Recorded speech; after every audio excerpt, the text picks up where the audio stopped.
Well, the October the 7th attacks were absolutely horrendous, unspeakable acts against the Israeli people, and we know more and more about them. We saw, because there was video of those paragliders coming down and other ways that people reached people in Israel, attacking them, the loss of life, civilian loss of life, about 1,400 lives, the worst attack on any group of Jewish people since the Holocaust. Israel, as we know, then launched airstrikes and other attacks on Gaza. There are, according to Hamas, so we've got to be sceptical about these figures, but nonetheless we know there are tens of thousands of people. Hamas says more than 30,000 people who have lost their lives because of what Israel is doing. This conflict continues, but we've got to remember and we've got to examine what happened on the 7th of October, because there was, people keep talking about a ceasefire. There was a ceasefire. Things, as Jake Sullivan, the National Security Advisor in America, said, were about as good as they had been in terms of a lack of violence between the Israelis and Palestinians, by which I mean the terror group Hamas, the Hamas terrorists, for some time. And then the absolutely unspeakable acts of the 7th of October happened. They are unspeakable, but we should nonetheless speak about them. Now there is a fascinating, disturbing new report by the Association of Rape Crisis Centres in Israel and others, who have, let me just read you a little bit of this, and as I say, if you've kids, young kids in the room, you may not want them to hear this. The report finds that Hamas attacks included brutal acts of violent rape, often involving threats with weapons specifically directed towards injured women. Many rape incidents occurred collectively, with collaboration among the perpetrating terrorists. In some cases, rape was conducted in front of an audience, such as partners, family or friends, to increase the pain and humiliation for all present. Some Hamas terrorists pursued victims who escaped the massacre, dragging them by their hair with screams. The majority of victims were subsequently killed during or after the sexual assault. Absolutely horrendous. We're going to talk now to Orit Solidzianu, who is Chief Executive of the Association of Rape Crisis Centres in Israel. Orit, thank you for joining me this morning, or the afternoon as it is with you. This is just horrendous. How did you even begin to find out what happened? Tell us about how you gained the evidence. And I mean, it must have been very difficult even for you and your workers, who I'm sure have put a lifetime of work into exposing these issues, helping people to even go through this horrendous detail and evidence of what Hamas terrorists did to innocent Israeli citizens. Hello, thank you first of all for talking about such a hard issue. Just want to show this is the report we prepared. It was not easy to do that, but how did we know and how did we start? Already on the 8th and 9th of October, like just after the horrific Holocaust that happened in Israel, the horrible massacre, we in the Association of Rape Crisis Centers in Israel got information from the people we know that sexual assault has happened. It was not social media, it was therapists and doctors that already met survivors. Now, in the beginning, you know, we thought it's just an anecdotal thing. It happened once or maybe twice or maybe 3 times. But as the days passed, we started to get more and more information. And I have to tell you, you know, as an Israeli, and also myself as a daughter of a mother who was in the Holocaust and survived the Holocaust, I couldn't believe, and none of us could believe, that these horrific, sadistic crimes took place in Israel. Unfortunately, and it's very, very sad, and like me as an Israeli that wants peace, it's very sad for us to have all these terror attacks in the country, and I hope we will have peace one day and soon. But we never, as a citizen of this country, could have believed that the things that happened could have happened. And as the information started to come into us, because we're an organization that deals from morning till night with sexual violence. Usually, it's a violence that happens in our country, inside, between perpetrators and victims from Israel. We couldn't believe it happened, but as the information continued to come, we decided we must write it. We must have some have it all documented. And then, therefore, after a few weeks, we decided we must collect the whole information we have from public public information and from interviews that we have conducted and from private information that we have gotten as being the Association of Rape Crisis Centers in Israel. And the vast amount of information, dozens of pieces of information, showed us a picture that was unbelievable. And the picture we discovered that the horrific things that took place did not take place just in one place. It was just not just one house or one place in the party, but actually what we saw that the Hamas terrorists came with directive to rape and use sexual violence as a weapon of war, because in the Nova party, in houses, in the kibbutzim and moshavim, little places, little villages in the south of Israel, in the army base, and also in captivity, the same things happened. We got a lot of evidence about bodies of women and men that were mutilated in their genitals.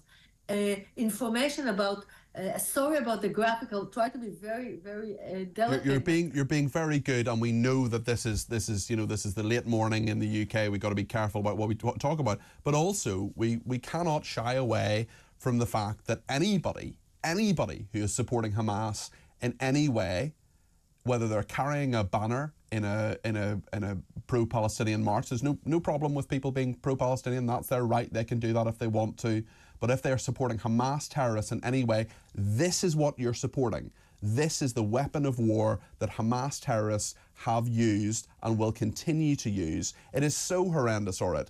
I know there are many people on the 7th of October, as you outlined very well in your report, who very sadly were murdered, who lost their lives, often having been subject to this. But there are also survivors. Tell us about those survivors and those who have survived being raped or sexually assaulted. What sort of what treatment, what kind of counselling and so on are they getting?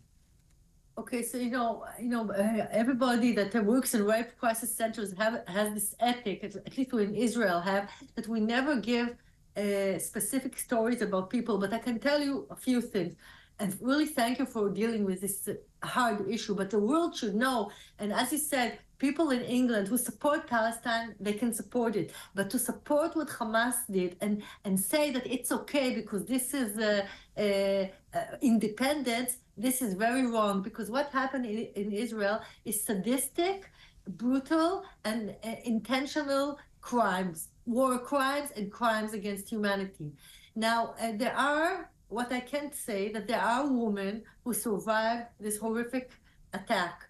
These women now have to rehabilitate this horrific trauma. And I want your listeners, your audience, to just try to imagine you wake up in the morning at 6:30 in the morning, you drink your coffee, maybe you open the newspaper, it's Saturday morning, it's like in England, in the UK, it's like Sunday, and everything is peaceful. Suddenly at 7 o'clock, you start to hear missiles and somebody opens the doors of your house. A terrorist shoots the door, opens it, goes inside, tears off your clothes, tears off your daughter's clothes, and rapes you. Try to imagine that. This is something that should not happen in our world today.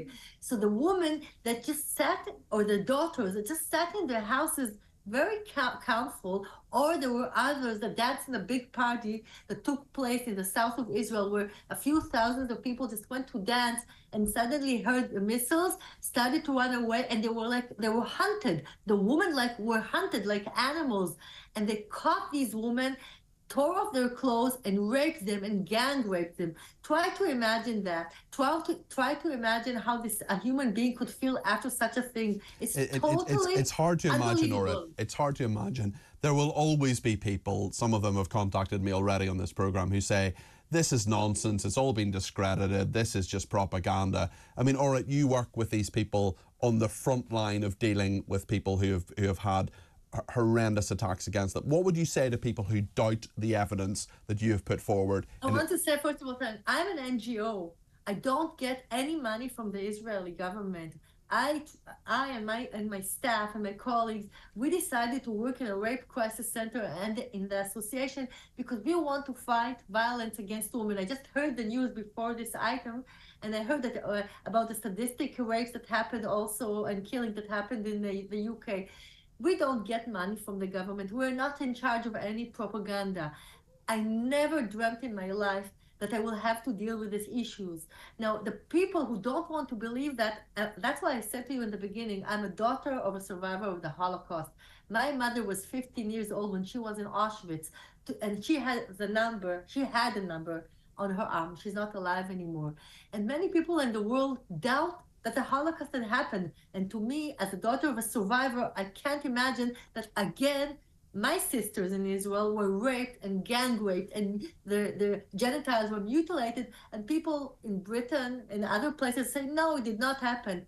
They don't want to believe these things because it's political for them. They think Israel can make up such things. But And the point is, sorry to interrupt you, all right, but the point is for you, it actually isn't political because you're an NGO. That's totally the truth, and I'm an NGO. That the only dedication for me is my wish to help survivors of violence, and I will fight our government if they won't help these survivors, because this is my duty. And also in England there are rape crisis centers, and all of the women who work with survivors, we all understand this horrific trauma, and there is this expectancy of people in the world that the survivor from a gang rape will now stand up and say, hello, my name is X, and I suffered from a gang rape by Hamas terrorists. So I want to tell all of your audience, this thing cannot happen right now, because somebody who survived such horrific trauma, it will take her a long time, maybe months and maybe years. My mother, it took her 65 years to tell her little story, her disastrous story about the Holocaust. 65 years. So a survivor from this Holocaust, massacre, slaughter that happened in Israel, the survivors from this, which are not a lot, we don't know the numbers. Yes. But there are not a lot. Most of them were killed very brutally. It will take them a long time. So the world or people who expect to hear survivors firsthand will be disappointed. It will not happen. But there are a lot of first responders that saw. There's some witnesses who saw the rape taking place. Many people saw the bodies, bodies mutilated, a limb cut off, a breast cut off, the genitals really mutilated. Many people saw dozens and dozens of bodies. How come a body is mutilated? How come a woman in a party is half naked? Somebody did to her. And because it happened dozens of times, that means that these terrorists came to all kinds of villages, all had the same directive: harm the Israeli woman, harm the Jewish nation by raping and mutilating the woman. And we're very, very sad that that there's no understanding to this horrific trauma that we suffered. Well, and I want to even confess that I think that there's not even one woman in the country, including myself, that didn't have dreams at night that Hamas penetrate our house and rape our children. It's a national trauma.